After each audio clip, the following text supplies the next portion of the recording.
Hello friends, कैसे हैं आप सब। आई होप कि आप अच्छे होंगे। स्वागत है आपका अपना YouTube channel bank of knowledge में। शो दोस्तों, आज हम भूगोल के मोस्ट इंपोर्टेंट क्वेश्चन पढ़ने वाले हैं, यानी कि ये पार्ट 2 वीडियो है। एक पार्ट 1 है, वो वीडियो अपलोड हो चुका है, वो आप देख सकते हैं। उसके बाद ये सेकंड पार्ट है। ये वीडियो को स्टार्ट करते हैं, यानी कि जो 24 बोर्ड एग्जाम में आपको टॉपर बनाने का सफर तक तय करेगा। ये वीडियो आपको बहुत ही मोस्ट इंपोर्टेंट काम आने वाला है। देखिए, बहुत ही जो भी क्वेश्चन इंपोर्टेंट उस सब क्वेश्चन को मैं चुन कर लाया हूँ आप सभी के सामने। आप पढ़ करके इसे अच्छा से, यानी कि जो भी क्वेश्चन आपको डाउट लगे या फिर तो अभी याद नहीं है तो लिख सकते हैं इस कॉपी में, अपने कॉपी में। यानी कि आप प्रिपरेशन करते रहिए, देखते रहिए इस वीडियो को। उसके बाद से बने रहे अंत तक। ये वीडियो बहुत ही मोस्ट, यानी कि जो भी क्वेश्चन पिछले साल या फिर नेक्स्ट ईयर में पूछेगा उस सभी क्वेश्चन को मैं इसमें कवर करने वाला हूँ। तो वीडियो को स्टार्ट करते हैं। देखिए, यहाँ पर पहला क्वेश्चन क्या बोलता है आपको, हाथकरघा उद्योग है, यानी कि आपको बताना है कि हाथकरघा उद्योग कौन है। तो अब देखिए, आपका राइट आंसर यानी कि बताया हाथ, यानी हाथों से बनाने वाला कौन सा उद्योग है। यानी कि जो भी काम है ना, वो घर के अंदर होता है। हाथकरघा उद्योग, यानी कि हाथकरघा उद्योग है ना, जो हाथों के द्वारा काम किया जाता है उसे हाथकरघा उद्योग कहते हैं। तो देखिए, इसका राइट आंसर हो जाएगा यानी कि ऑप्शन बी, यानी कि कुटीर उद्योग एक हाथकरघा उद्योग है। आपका right answer option B. Next question क्या बोलता है कि आप देख सकते हैं यहाँ पर। नेक्स्ट क्वेश्चन है, बोलता है कि हुगली औद्योगिक प्रदेश केंद्र है, यानी कि हुगली औद्योगिक प्रदेश कहाँ पर स्थित है, ये आपको बताना है।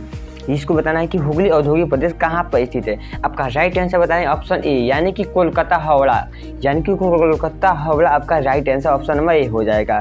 नेक्स्ट क्वेश्चन क्या बोलता है, देखिए यहाँ पर बोलता है कि भारत में पहला रेडियो कार्यक्रम प्रसारित हुआ था, यानी कि आपको बताना है कि भारत में पहला रेडियो प्रसारित कार्यक्रम प्रारंभ हुआ था। इसका राइट आंसर आपको बता दें कि आपका 30 नंबर का right answer option number C, यानी कि 1923 में स्टार्ट हुआ था। नेक्स्ट क्वेश्चन क्या बोलता है आपको बता दें। नेक्स्ट क्वेश्चन, यानी कि भारत में रेलवे की शुरुआत कब हुई थी, यानी कि भारत में है ना, भारत में रेलवे की शुरुआत कब हुई थी।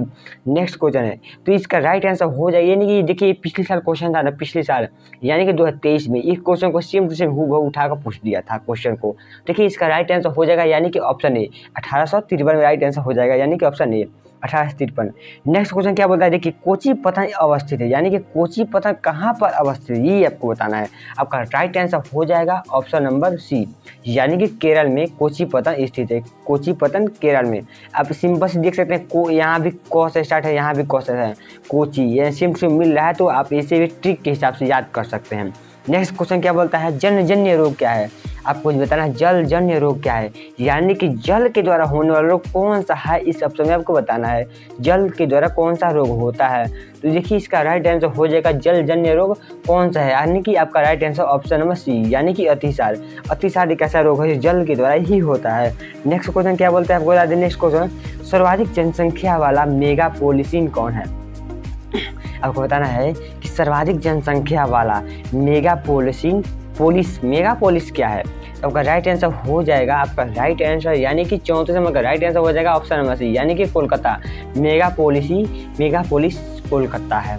यानी कि नेक्स्ट क्वेश्चन क्या बोलते हैं आपको, देखिए नेक्स्ट क्वेश्चन है कि धारावाही मलिन बस्ती कहाँ पे, यानी कि जहाँ पर मलिन बस्ती, गंदी बस्ती जहाँ पर अवस्थित है, इस शहर का नाम बताना है। तो आपका राइट आंसर हो जाएगा मुंबई। मुंबई यहाँ पर, यहाँ बहुत ही गंदी बस्ती, यानी ज़्यादा जनसंख्या है ना, इसलिए यहाँ पर बहुत ही ज़्यादा मतलब गंदगी फैल सकती है। आप ऐसे ही देख सकते हैं गाँव नगर में जहाँ पर ज़्यादा बस्ती होगा वहाँ पर जनसंख्या होगा, जहाँ पर वहाँ पर तो आप देख सकते हैं गंदगी फैलेगा ही। तो आपका राइट आंसर हो जाएगा ऑप्शन बी, यानी कि मुंबई। नेक्स्ट क्वेश्चन देखिए क्या बोलता है कि 18 सॉरी यानी कि 2011 की जनगणना के अनुसार 2011 की जनगणना के अनुसार बिहार का घनत्व क्या था, यानी कि आपको बताना है कि बिहार का घनत्व 2011 की जनगणना के अनुसार क्या था। तो 36 नंबर का आपका राइट आंसर हो जाएगा ऑप्शन नंबर डी, यानी कि 1106 प्रति वर्ग किलोमीटर था। 1106 प्रति वर्ग किलोमीटर आपका राइट आंसर हो जाएगा। नेक्स्ट क्वेश्चन क्या बोल, देखिए भारत में पूर्ण जनगणना पहली बार कब हुई थी। ये सेम टू सेम क्वेश्चन हमारे 2023 एग्जाम बोर्ड एग्जाम में पूछ दिया था। सेम टू यही से हूबहू क्वेश्चन उठाकर पूछा था हूबहू। इसका आपका राइट आंसर बता दें, 37 नंबर का राइट आंसर हो जाएगा ऑप्शन नंबर, यानी कि 1881 में आपका राइट आंसर हो जाएगा। 1881 में। और आपको ये पूछता है पूर्ण जनगणना तो 1881 होगा, लेकिन पूछता है कि भारत में जनगणना पहली बार कब स्टार्ट हुई थी, तो उसका आपका राइट हो जाएगा 1872। आपका राइट हो जाएगा 1872। नेक्स्ट देखिए क्वेश्चन क्या बोलता है कि 2011 के जनगणना के अनुसार भारत में नगरीय आबादी क्या थी। 2011 के जनगणना के अनुसार भारत में नगरीय आबादी क्या थी। तो इसका राइट आंसर हो जाएगा 29 नंबर का राइट आंसर ऑप्शन नंबर, यानी कि 31.16% आबादी थी 2011 के जनगणना के अनुसार। नेक्स्ट देखिए क्वेश्चन क्या बोलता है, 39 नंबर क्वेश्चन क्या बोलता है, देखिए 2011 के 39 नंबर, देखिए 39 नंबर क्या बोलता है, 39 नंबर 38 नंबर क्वेश्चन तक आपका राइट आंसर ऑप्शन हो गया। 39 नंबर क्वेश्चन क्या बोलता है, निम्नलिखित में से कौन, देखिए निम्नलिखित में से कौन भारत में पुरुष प्रवास का मुख्य कारण है, यानी कि आपको बताना है कि भारत में सबसे ज़्यादा पुरुष क्यों प्रवास करता है, यानी कि अपने घर से बाहर किस लिए जाता है। आप तो खुद जानते होंगे, गाँव नगर के है तो खुद पता है कि जो पुरुष हैं, जो महिलाएं घर रहती हैं, पुरुष क्यों बाहर जाता है। तो सीधी सी बात है, काम और रोजगार के लिए जाएंगे, नहीं तो घर पर नहीं रहते, घर पर खेती गृहस्थी करते, शिक्षा के लिए या व्यवसाय के लिए या विवाह के लिए, काम और रोजगार के किसके लिए जाते हैं बाहर। आपका सिंपल सी राइट आंसर ऑप्शन सी, यानी कि काम और रोजगार के लिए पुरुष बाहर जाते हैं, यानी काम करने के लिए बाहर ही जाते हैं। नेक्स्ट क्वेश्चन क्या बोलता है, 40 नंबर क्वेश्चन देखते हैं क्या बोलता है। 40 नंबर क्वेश्चन है, निम्नलिखित राज्यों में से, जो दिया है इसमें से, निम्नलिखित राज्यों में से किसका 0.6 वर्ग में लिंगानुपात नहीं होता, यानी कि लिंगानुपात सबसे कम किस राज्य का है। आपका राइट आंसर हो जाएगा ऑप्शन में, यानी कि हरियाणा। हरियाणा एक ऐसा राज्य जहाँ पर लिंगानुपात बहुत ही कम है। उसके नेक्स्ट क्वेश्चन क्या बोलता है, 2011 की जनगणना के अनुसार निम्नलिखित राज्यों में से किसमें नगरीय जनसंख्या का अनुपात सर्वाधिक है, यानी कि नगरीय जनसंख्या सबसे ज्यादा है 2011 के जनगणना के अनुसार। आपका राइट आंसर हो जाएगा ऑप्शन नंबर सी, यानी कि गोवा का नगरीय जनसंख्या अनुपात सबसे ज्यादा माना जाता है। यानी कि इसमें देखिए, इसमें सबसे कम यानी कि 2 ही इसमें जिला है, फिर भी इसमें सबसे ज्यादा नगरीय जनसंख्या अनुपात ज्यादा है। उसका नेक्स्ट क्वेश्चन क्या बोलता है, वैसे देखिए सिंचाई सिंचित क्षेत्रों में मृदा निम्नीकरण का मुख्य कारण क्या है, ये आपको बताना है। सिंचित क्षेत्रों में मृदा निम्नीकरण का मुख्य कारण क्या है, इसका राइट आंसर, यानी कि आपको जहाँ संचित क्षेत्र है यहाँ भूमि का निम्नीकरण क्या कारण, प्रमुख कारण बताना है। आपका राइट आंसर हो जाएगा ऑप्शन नंबर पी, यानी कि मृदा लवणता, यानी कि मृदा, आपका right answer option number B हो जाएगा। नेक्स्ट क्वेश्चन देखिए क्या बोलता है कि 43 नंबर क्वेश्चन देखिए, उच्च परिमाण और स्तर वाले अन्वेषण में संबंधित क्रियाकलापों को क्या कहा जाता है, यानी कि ये क्रियाकलाप से है, प्रथम क्रियाकलाप, द्वितीय क्रियाकलाप, चतुर्थ क्रियाकलाप, पंचम के, ये 5 क्रियाकलाप याद रखेंगे तो बहुत ही काम आने वाला है बोर्ड एग्जाम। सब्जेक्टिव हो गया, ऑब्जेक्टिव हो गया, कोई भी क्वेश्चन ये हर साल इसमें से क्वेश्चन पूछता है, नहीं तो 4-5 मार्क्स, नहीं तो ये 3 मार्क्स हमेशा फिक्स रहता है, ये बोर्ड एग्जाम में आना ही आना है। देखिए इसका राइट आंसर हम आपको बता दें तो आपका right answer option number B, यानी कि ये पंचम क्रियाकलाप है, उच्च परिमाण और स्तर वाले, यानी कि आपका right answer option number B, यानी कि पंचम क्रियाकलाप में आता है। देखिए नेक्स्ट क्वेश्चन क्या बोलता है, 44 नंबर क्वेश्चन है, भारत में उत्तर भारत में सिंचाई का प्रमुख स्रोत कौन सा है। एक आता है दक्षिण भारत में सिंचाई का प्रमुख स्रोत क्या है, ये है उत्तर भारत में प्रमुख सिंचाई का स्रोत क्या है। आपका राइट आंसर हो जाएगा ऑप्शन नंबर ए, यानी कि नहर।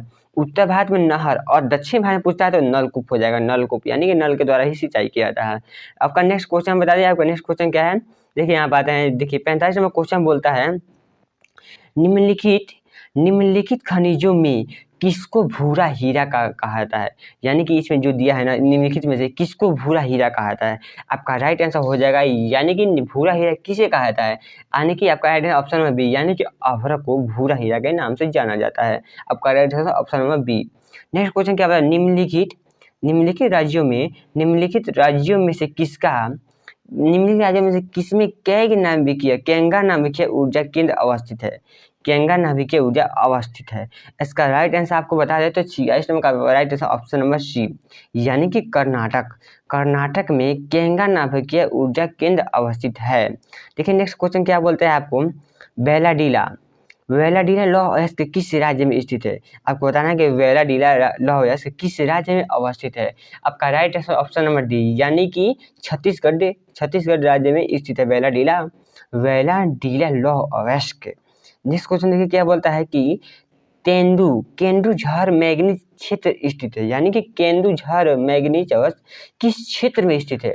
आपका राइट आंसर हो जाएगा ऑप्शन नंबर सी, यानी कि उड़ीसा राज्य में स्थित है। नेक्स्ट क्वेश्चन क्या होता है, निम्नलिखित में कौन ऊर्जा गैर पारंपरिक स्रोत है। निम्नलिखित में से कौन गैर परंपरागत स्रोत है।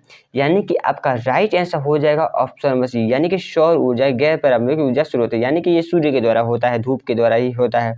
नेक्स्ट क्वेश्चन क्या बोलता है, 50 नंबर क्वेश्चन देखिए क्या बोलता है कि संभववाद की अवधारणा किस घटक को महत्वपूर्ण माना गया है। यानी कि संभव, यानी कि फर्स्ट चैप्टर निश्चयवाद, संभववाद, मानववाद, ये सब देखते हैं ना, पढ़े होंगे, सबसे पहला ही क्वेश्चन है। इसमें से ज़्यादा क्वेश्चन आता है, जैसे खूब होगा तो 5 मार्क्स का आएगा इसमें से क्वेश्चन।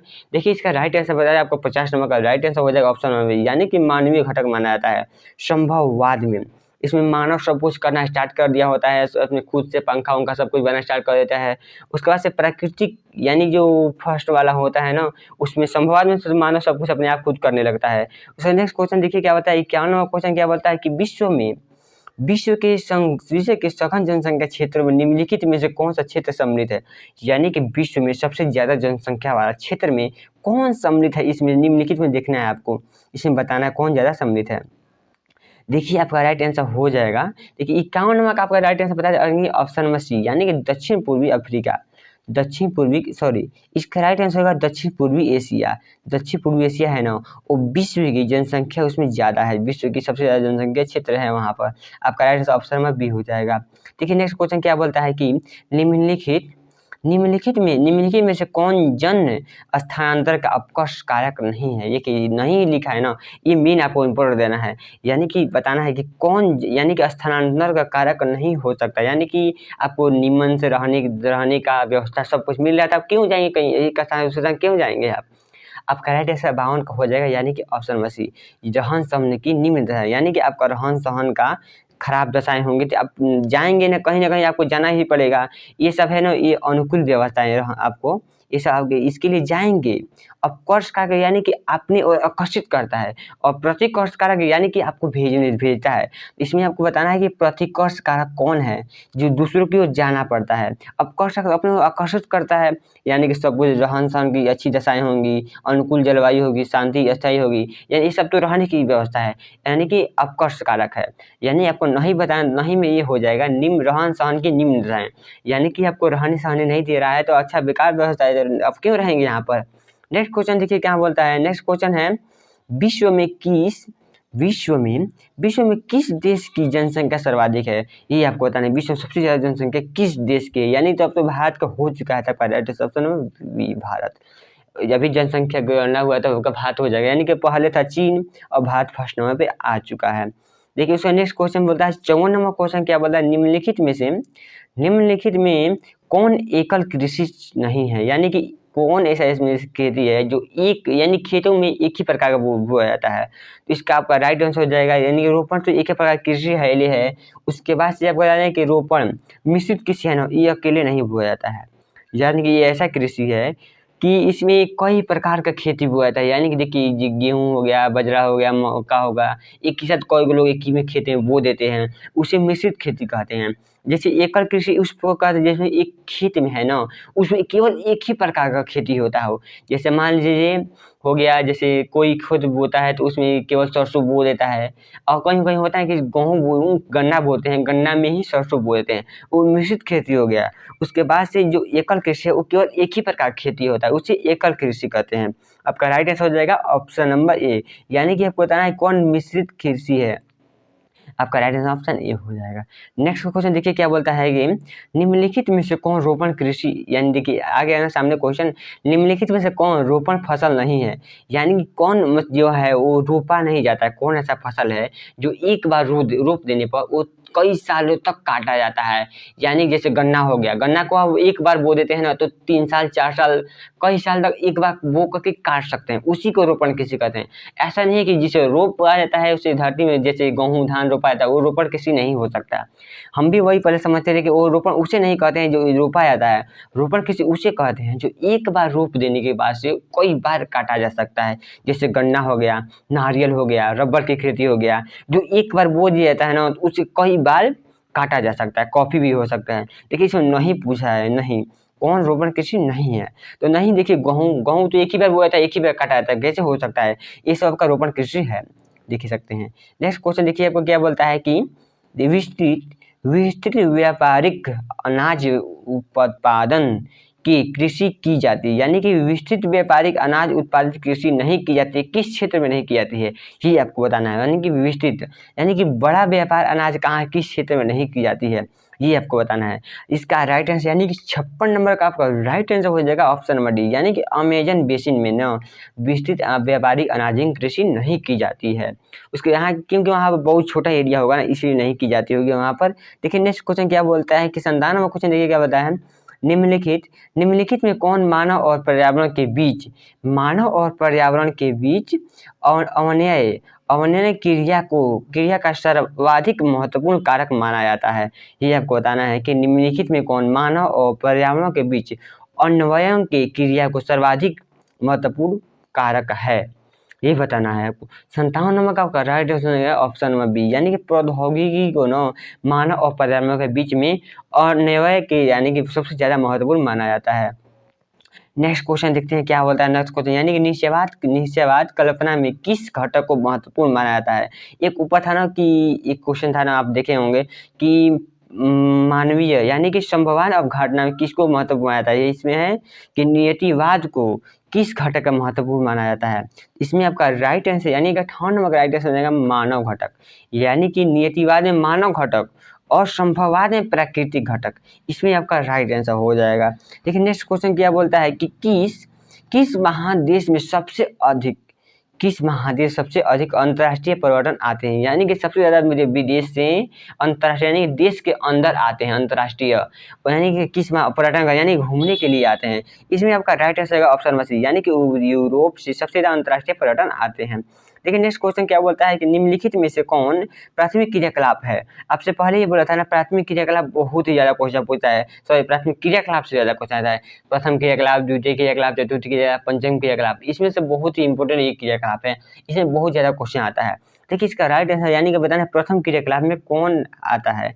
आपका राइट आंसर ऑप्शन नंबर यानी कि खेती यानी वो प्रथम क्रियाकलाप में आता है।